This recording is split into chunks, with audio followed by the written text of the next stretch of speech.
பா அடுத்து பாருங்க தொகுத்தறி மதிப்பீடு பார்த்துடலாமா? பாருங்க பின்வரும் வினாக்களுக்கு விடையளி. என்ன கொஸ்டின் கேட்டிருக்காங்க? 160, 150, 140, 130, 120 என்ன பண்ணியிருக்காங்க? 10 10 குறைச்சிக்கிட்டே வந்திருக்காங்க. இப்போ 120க்கு 20ல் 10 குறைச்சோம்னா 110. இதுதான் சரியான ஆன்சர். அடுத்து பாருங்க 140, 147, 154 எல்லாத்துலேயும் 7 7 கூட்டிகிட்டே போயிருக்காங்களா? இப்போ 154க்கு அடுத்து 161 வரும். அதிலிருந்து 7 கூட்டினோம்னா 168, அதிலிருந்து 7 கூட்டினா 175, அதிலிருந்து 7 கூட்டினோம் அப்படின்னா 182. அப்போ ஆன்சர் இதுதான். அடுத்து பாருங்கள் A59, B79, C99 சொல்லி கொடுத்துருக்காங்களா? அதாவது 20 20 குறைச்சிருக்காங்க ஏபிசி. சிக்கு அடுத்து டி வரும். 99லேருந்து கூட்டியிருக்காங்க. 99லேருந்து 20 கூட்டினோம் அப்படின்னா 119. அடுத்து பாருங்கள் இசட் 99 இசட், ஒய் 90 ஒய். அதாவது இதில் என்ன பண்ணியிருக்காங்களா? 9 9 குறைச்சிக்கிட்டே வந்திருக்காங்க. இசட் ஒய் எக்ஸ்ன்னு கொடுத்தாச்சு. எக்ஸுக்கு முன்னாடி டபிள்யூ தானேப்பா. அதிலேருந்து 9 குறைச்சோம் அப்படின்னா 72 டபிள்யூ. அடுத்து 350 டேஸ் 450 அப்புறம் 550. 350லேருந்து 50 கூட்டினா 400, 400லேருந்து 50 கூட்டினா 450, 450லேருந்து 50 கூட்டினா 500. இந்த கவுண்டிங்கில் தான் வரும். அடுத்து பாருங்கள் விடை காண்க. கிலோகிராம் கிராம் கொடுத்துருக்காங்களா? இதை கூட்டி இங்கே ஆன்சர் பண்ணணும். சரிங்களா? 50 கிலோகிராம் 900 கிராம். இதை வந்து கழித்து ஆன்சர் பண்ணிங்கன்னா 5 கிலோகிராம் 100 கிராம். இதையும் கழித்து பண்ணிங்கன்னா 50 கிலோகிராம் 250 கிராம் கழித்து பார்த்துடணும். அடுத்து பாருங்கள் 7 கிலோகிராம் 100 கிராம் கூட்டல் 4 கிலோகிராம் 200 கிராம் ரெண்டையும் கூட்டி ஆன்சர் போடணும். இதான் இதுக்குண்டான ஆன்சர். 11 kilogram 300 gram. அடுத்து 3 கிலோகிராம் 250 கிராமையும் 2 கிலோகிராம் 150 கிராமையும் கழிச்சோம்னா நமக்கு 1 கிலோகிராம் 100 கிராம் ஆன்சர் வருது. அடுத்து பாருங்கள் நிரப்புக. இத்தொகுப்பில் இருசக்கர வாகனங்களை குறிக்கும் பின்னம் கேட்டிருக்காங்க. இருசக்கர வாகனங்கள் வந்து மொத்தம் 3 இருக்குது. 3 இதில் இருக்கக்கூடிய பொருட்களின் எண்ணிக்கை என்ன அப்படின்னா 1 2 3 4 5 6 7 7 பொருட்களில் 3 பொருள் வந்து இருசக்கர வாகனத்தை சேர்ந்தது. அது மாதிரி இங்கே கட்டங்கள் கொடுத்துருங்களா? மொத்த கட்டங்கள் வந்து 4. அதில் வண்ணம் தீட்டப்பட்டுள்ள பகுதி வந்து 1 2 3 3 பகுதி. அப்போ 4ல் 3 பங்கு. இங்கே பாருங்கள் பழங்கள் கொடுத்துருக்காங்களா? இதில் மொத்தம் எத்தனை பழங்கள் இருக்குது அப்படின்னா 9 பழங்கள் இருக்குது. இதில் அதிக எண்ணிக்கையில் இருக்கக்கூடிய பழம் எத்தனை இருக்குது அப்படின்னு பார்த்தீங்கன்னா 1 2 3 4 5 6 6 பழங்கள். 9ல் 6 பழங்கள் வந்து அதிகமாக இருக்குது. அடுத்து பாருங்கள் இங்கே பென்சில் ஷார்ப்னர் கொடுத்துருக்காங்களா? இத்தொகுப்பில் குறைந்த எண்ணிக்கையில் உள்ள பொருளை குறிக்கும் பின்னம். இப்போ குறைந்த எண்ணிக்கையில் வந்து பென்சில் தான் இருக்குது. 2 பென்சில். மொத்த பொருள் வந்து 6 இருக்குது. அதில் குறைந்த எண்ணிக்கையில் இருக்கக்கூடிய பொருள் 2. இப்போ 6ல் 2. அடுத்து பாருங்கள் இங்கே அருங்கோணம் கொடுத்துருக்காங்களா? இதில் வண்ணம் தீட்டப்படாத பகுதியை குறிக்கும் பின்னம். அருங்கோணம்னாலே 6 தானேப்பா. அதில் ஒரே ஒரு பகுதிக்கு மட்டும் வண்ணம் தீட்டிருக்காங்க. மீதி இருக்கக்கூடிய 5 பகுதிக்கு வண்ணம் தீட்டலை. அப்போ 6ல் 5. அடுத்து பாருங்கள் விடை காண்கன்னு சொல்லி கொடுத்துருக்காங்களா? இதை கூட்டி தான் ஆன்சர் பண்ணணும். கிலோகிராமையும் கிராமையும் கூட்டினீங்கன்னா இந்த ஆன்சர் வரும். இதை கழித்து ஆன்சர் பண்ணணும். பார்த்துக்கோங்க. கழித்து நீங்களே செஞ்சு பாருங்கள். அடுத்து இங்கே பாருங்கள் 11 கிலோகிராம் 700 கிராம் அப்புறம் 22 கிலோகிராம் 200 கிராம் ரெண்டையும் கூட்டி ஆன்சர் போட்டிங்கன்னா 33 கிலோகிராம் 900 கிராம். அதே மாதிரி 75 கிலோகிராம் 400 கிராமையும் 35 கிலோகிராம் 200 கிராமையும் கழித்து ஆன்சர் பண்ணிங்கன்னா 40 கிலோகிராம் 200 கிராம். சரிங்களாப்பா? அடுத்து பெருக்கி விடை காண்க. 11 20 11 20னா 11 2 22 இது 0 அப்படியே போடணும். இதான் இதோட ஆன்சர். 15 15னா 225. இது மாதிரி நீங்கள் செஞ்சு பார்த்துக்கோங்க. 25 17 பெருக்கணும் அப்படின்னா 425. 25 25 பெருக்கணும்னா 625. 76 58 பெருக்குனிங்கன்னா 4408. சரிங்களாப்பா? அடுத்து பாருங்கள் படத்தை உற்று நோக்கி விடையளி. இங்கே பாருங்கள் நிறைய மரங்கள் இருக்குது. தென்னை மரம், வாழை மரம், மாமரம், இந்த மாதிரி நிறையா இருக்கா? பார்க்கலாமா? இத்தொகுப்பில் உள்ள மொத்த மரங்களின் எண்ணிக்கை எத்தனை மரங்கள் இருக்குது? மொத்தமாகவே எல்லா மரங்களையும் சேர்த்து ஒரு 10 மரங்கள் இருக்குது. இத்தொகுப்பில் உள்ள வாழை மரங்களை குறிக்கும் பின்னம். வாழை மரங்கள் எத்தனைப்பா இருக்குது? 1 2 3 4 5. அப்போ 10ல் 5 வந்து வாழை மரங்கள். அடுத்து பகுதி 10 மற்றும் தொகுதி 2 கொண்ட பின்னம் குறிப்பது. எப்படி? எத்தனை மரங்கள்? பகுதி 10 இருக்கும், தொகுதி 2. அப்போ மரங்கள் எண்ணிக்கை வந்து 2 தானேப்பா. அதுதான் இங்கே வரும். தென்னை மரம் வந்து இங்கே 2 தான் இருக்குது. அதுதான் இதுக்குண்டான ஆன்சர். மிக அதிக எண்ணிக்கையில் உள்ள மரங்களை குறிக்கும் பின்னம். மிக அதிக எண்ணிக்கையில் வந்து வாழை மரம் தான் இருக்குது. மொத்தம் 10 மரங்களில் அதிக எண்ணிக்கையில் இருக்கக்கூடிய வாழை மரங்கள் 5 இருக்குது. அடுத்து இத்தொகுப்பில் மாமரங்களை குறிக்கும் பின்னத்தின் பகுதி அப்படின்னு கேட்டிருக்காங்க. இப்போ பின்னத்தின் பகுதினா பகுதியை மட்டும் எழுதலாம். மாமரங்கள் மொத்தம் 3 இருக்குப்பா. 3ன்னு எழுதக்கூடாது. இது பின்னத்தின் பகுதி தான். அப்போ மொத்தம் 10. சரிங்களா? அடுத்து பாருங்கள் விடை காண்கன்னு சொல்லி கொடுத்துருக்காங்களா, இது ரெண்டையும் கூட்டி போடணும். கூட்டல் கணக்கு இந்த மாதிரி போட்டு ஆன்சரை எடுத்து எழுதிருங்க. அது மாதிரி இது ரெண்டையும் கழிச்சு போட்டிங்கன்னா இந்த மாதிரி கழிச்சு போட்டு ஆன்சரை எடுத்து எழுதுங்க.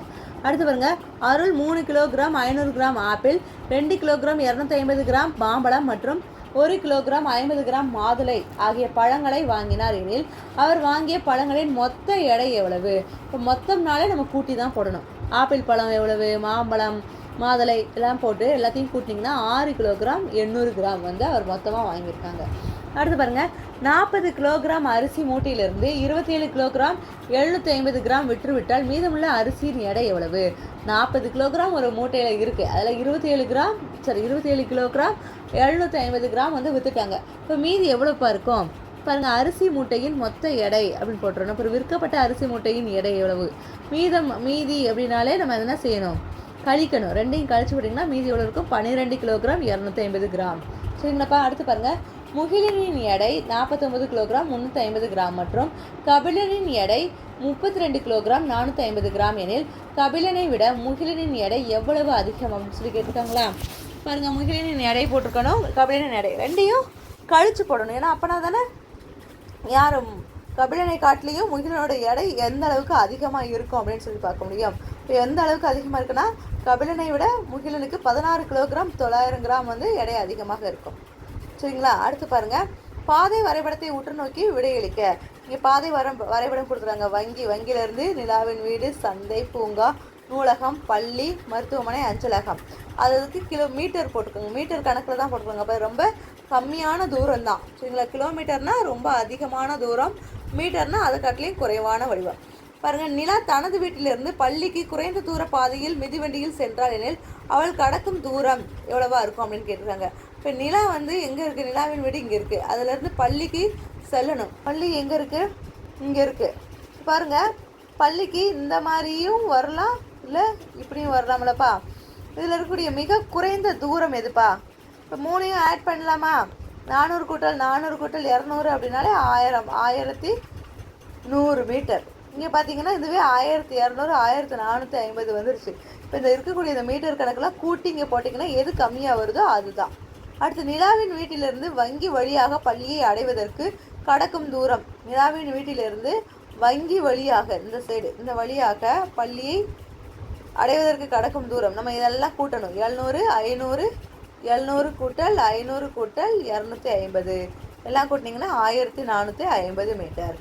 இப்போ வங்கிக்கு அருகில் அமைந்துள்ள இடம், வங்கி இருக்குன்னா வங்கிக்கு அருகில் வந்து மருத்துவமனை தான். இது 500 மீட்டரில் போகலாம். நிலாவின் வீடுக்கு 700 மீட்டர் ஆகும். அப்போ அருகில்னா மருத்துவமனை. அடுத்து, பூங்காவில் இருந்து மருத்துவமனைக்கு செல்வதற்குரிய வழிபாதைகளின் எண்ணிக்கை. பூங்கா இருக்கா, இங்கேருந்து மருத்துவமனைக்கு செல்லணும் அப்படின்னா எத்தனை வழிகள் இருக்குது? டைரெக்டாக ஒன்று இருக்குது. அடுத்து இங்கேருந்து இந்த மாதிரி நூலகம் வந்து பள்ளி வந்து மருத்துவமனை அடையலாம். வேறு எப்படி உள்ள அடையலாம்? சந்தை வந்து நிலாவின் வீடு வந்து வங்கி வந்து அடுத்து மருத்துவமனையை அடையலாம். மொத்தம் 3 வழிகள் இருக்குது. அடுத்து பாருங்கள், பூங்காவிலிருந்து மருத்துவமனைக்கு செல்லும் குறைந்த பாரத்துடைய தூர பாதையை நிறைவு செய்க. இப்போ பூங்கா கொடுத்துட்டாங்க, அதிலேருந்து மருத்துவமனைக்கு செல்லணும். இப்போ பூங்கா இங்கே இருக்கா, இங்கேருந்து ஃபஸ்ட்டு பள்ளி வழியாக செல்லாமா? பூங்கா, நூலகம், அப்புறம் பள்ளி, அப்புறம் மருத்துவமனை. பூங்காக்கு அடுத்து நூலகம் வரும், நூலகம்க்கு அடுத்து பள்ளி, பள்ளிக்கு அடுத்து மருத்துவமனை. அதான் இங்கே பூங்கா, நூலகம், பள்ளி, மருத்துவமனை. சரிங்களாப்பா. அடுத்து பாருங்கள், விடை காண்கன்னு கேட்டிருக்காங்களா. 393 5 பெருக்குனீங்க அப்படின்னா 1965. 25 12 பெருக்குனீங்கன்னா 300. அடுத்து 38 × 0. 0வில் எந்த நம்பர் பெருக்கினாலும் 0 தான். 296 × 100. இப்போ 100 இந்த மாதிரி 0 கணக்குனா என்ன நம்பர் இருக்கோ அதோட 2 0னா 2 0 ஆட் பண்ணிக்கோங்க. 3 0னா 3 0 இங்கே ஆட் பண்ணிக்கோங்க. அது மாதிரி 7001 1ஆல் பெருக்கணும். எந்த நம்பரையும் 1ஆல் பெருக்கினா அதே நம்பர் தானேப்பா வரும். அப்போ இங்கே அதே நம்பர் தான் இங்கேயும் வரும். சரிங்களா. அடுத்து பாருங்கள், மிகப்பெரிய ஈரிலக்க எண்ணை 15ஆல் பெருக்கினால் கிடைக்கும் எண் அது. மிகப்பெரிய ஈரிலக்க எண்ணுனா அது 99 தான். அதை வந்து 15ஆல் பெருக்கிறாங்க. என்ன ஆன்சர் வரும்னா 1485. அடுத்து பாருங்கள், ஓர் ஆரத்தில் 439 மணிகள் உள்ளன. அதை போன்ற 7 ஆரங்களில் எத்தனை மணிகள் இருக்கும்? ஒரு ஆரத்துலேயே 439 இருக்குன்னா 7 ஆரங்கள்னா அதை பெருக்கணும். பெருக்குனீங்கன்னா 3073 மணிகள் இருக்கும். அடுத்து பாருங்கள், இனமாற்றம் செய்கன்னு கேட்டிருக்காங்களா. பாருங்கள், 1 கிலோகிராம் 100 கிராம் 50 கிராம். இப்போ மொத்தம் எத்தனை இருக்குது? 2 கிலோகிராம் இங்கே 250 கிராமா, சாரி 150 கிராம் இருக்குப்பா. 100 கிராம் 50 கிராம், ஆமாம் தானேப்பா, 150 கிராம். இதை எழுதும் போது 2150 கிராம்னு நம்ம எழுதலாம். அதே மாதிரி இங்கே பாருங்கள், 2 கிலோகிராம் 50 கிராம்னா 2050 கிராம்.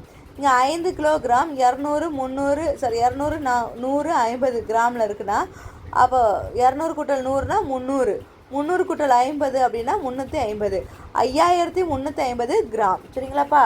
அடுத்து பாருங்கள், சுவாதியின் புத்தக பையின் எடை வந்து 7 கிலோகிராம் 130 எனில் 130 கிராம் எனில் அவள் புத்தக பையின் எடையை கிராமில் எழுதுக. எழுதலாம், 7130 கிராம்னு எழுதலாமா? அடுத்து பாருங்கள், கேக் செய்வதற்கு தேவைப்படும் 37 கிலோகிராம் 45 கிராம் சர்க்கரையை கிராமில் எழுதுக அப்படின்னு கேட்டிருக்காங்க. 37 கிலோ 45 கிராம் எப்படி எழுதலாம்? இந்த மாதிரி தான்ப்பா எழுதணும், 37,045 கிராம். அடுத்து விடைகளின்னு கேட்டிருக்காங்களா? 3 கிலோகிராம் 4 கிலோ கூட்டல் 4 கிலோகிராம் 250 கிராம் கூட்டல் 7 கிலோகிராம் 420 கிராம், மூணையும் கூட்டினீங்கன்னா 14 கிலோகிராம் 670 கிராம் வரும். அதே மாதிரி 11 கிலோகிராம் 150 கிராம், 7 கிலோகிராம் 875 கிராம், இது ரெண்டையும் கழிச்சிங்கன்னா 3 கிலோகிராம் 275 கிராமில் வரும். அடுத்து 3 கிலோகிராம் 725 கிராம் கோதுமையுடன் மேலும் 6 கிலோகிராம் 475 கோதுமையை சேர்த்தால் மொத்த எடை, மொத்தம்னால நம்ம என்ன செய்யணும்? ரெண்டையும் கூட்டி போடணும். கூட்டி போட்டிங்கன்னா 10 கிலோகிராம் 200 கிராம். அதே மாதிரி 8 கிலோகிராம் அரிசியில் மாவு அரைப்பதற்கு 5 கிலோகிராம் 315 கிராம் அரிசியை பயன்படுத்தி விட்டால் மீதம் எவ்வளவு அரிசி இருக்கும்? 8 கிலோவில் 5 கிலோ பயன்படுத்திட்டாங்க, மீதி எவ்வளோ இருக்கும்? 2 கிலோகிராம் 685 கிராம். சரிங்களா? அந்த கணக்கெல்லாம் இங்கே போட்டு பார்த்துங்க, நமக்கு பிளேஸ் இல்லை, அதனால் நம்ம செய்யலை. அடுத்து பாருங்கள், செல்வம் பூனை மற்றும் நாய்க்குட்டியை வளர்த்து வந்தான். அவனுடைய பூனையின் எடை 2 கிலோகிராம் 250 கிராம். பூனையை விட நாய் 1 கிலோகிராம் 320 கிராம் எடை கூடுதலாக இருந்தது எனில் நாய்க்குட்டியின் எடை எவ்வளவு? இப்படி தான் போடணும். 2 கிலோகிராம் 250 கிராம், அதோட 1 கிலோகிராம் 320 கிராம், ரெண்டையும் கூட்டி போட்டிங்க அப்படின்னா 3 கிலோகிராம் 570 கிராமில் வரும். சரிங்களாப்பா. அடுத்து பாருங்கள், அட்டவணையை உற்று நோக்கி விடையளி. பணப்பையில் உள்ள நாணயங்கள் பின்வருமாறு. ஒரு பணப்பையில் நாணயங்கள்லாம் வச்சுருக்காங்க. என்ன வச்சுருக்காங்க? 1 ரூபாய் நாணயம் 3 வச்சுருக்காங்க, 2 ரூபாய் நாணயம் 2, 5 ரூபாய் நாணயம் 6, 10 ரூபாய் நாணயம் வந்து 7, இங்கே வந்து 20 ரூபாய் நாணயம் 6 வச்சுருக்காங்க. கொஸ்டின் கேட்டிருக்காங்க பாருங்கள், பணப்பையில் உள்ள நாணயங்களின் மொத்த எண்ணிக்கை. மொத்த எண்ணிக்கை அப்படின்னு சொல்லி கேட்டாங்கன்னா இதில் இருக்கிற எல்லா நம்பரையும் ஆட் பண்ணிடணும், கூட்டிடணும். 6 கூட்டல் 7 13, 13 கூட்டல் 6 19, 19 கூட்டல் 2 21, 21 கூட்டல் 3 24. சரிங்களா? இதில் 10 ரூபாய் நாணயங்களை குறிக்கும் பின்னம். இங்கே 10 ரூபாய் நாணயம் எத்தனை இருக்குது? 7 தானேப்பா. இப்போ 24ல் 7 நாணயம் வந்து 10 ரூபாய் நாணயத்தை குறிக்குது. அடுத்து 5 ரூபாய் நாணயங்களை குறிக்கும் பின்னத்தின் பகுதினாலே கீழே இருக்கிறது 24. தொகுதினா 5 ரூபாய் நாணயங்கள் மொத்தம் எத்தனை இருக்குது? 6. இப்போ இதுதான் இப்போ ஆன்சர். அடுத்து நாணயத்துடன் 2 ரூபாய் நாணயத்துடன் மேலும் 20 நாணயங்களை சேர்த்தால் தற்போது நாணயங்களை குறிக்கும் பின்னம். இப்போ 2 ரூபாய் நாணயங்கள் எத்தனை இருக்குது அப்படின்னு பார்க்கணும். மொத்தம் 2 இருக்குது. இதில் என்ன கேட்டிருக்காங்க? மேலும் 20 நாணயங்களை சேர்த்தால் 2ஓட 20 நாணயங்களை சேர்க்குறாங்க. அப்போ நமக்கு ஆன்சர் 22 நாணயங்கள் தானேப்பா வரும். அப்போ 22 எத்தனை மொத்த நாணயங்கள் இருக்குது? 24. சரிங்களா? ஆனால் அந்த இடத்துல 24ன்னு வரக்கூடாது, 20 நாணயங்களை சேர்த்தால் வந்துருச்சுல, அப்போ 44 நாணயங்கள். சரிங்களா? 44ல் 22 நாணயங்கள், 2 ரூபாய் நாணயங்கள் இருக்குது. அடுத்து பணப்பையிலிருந்து 3 நாணயங்களை நீக்கிய பின்னர் நாணயங்களை குறிக்கும் பின்னம். பணப்பையிலேருந்து 3 ரூபாய் நாணயங்களாக நீக்கிட்டாங்க. இப்போ வந்து நாணயங்களை குறிக்கும் பின்னம் இது 21ல் 3. இதுதான்ப்பா நாணயங்களை குறிக்கும் பின்னம். சரிங்களா? இப்போ இன்றைக்கி இந்த 4th லெசன் மேக்ஸ் ஒர்க் புக்கோட ஆன்சர்லாம் நம்ம கம்ப்ளீட் பண்ணியாச்சு. இதில் ஏதாவது டவுட் இருந்துச்சுன்னா கமெண்ட் செக்ஷனில் கமெண்ட் பண்ணுங்கள். ஓகே குட்டீஸ், தேங்க்யூ.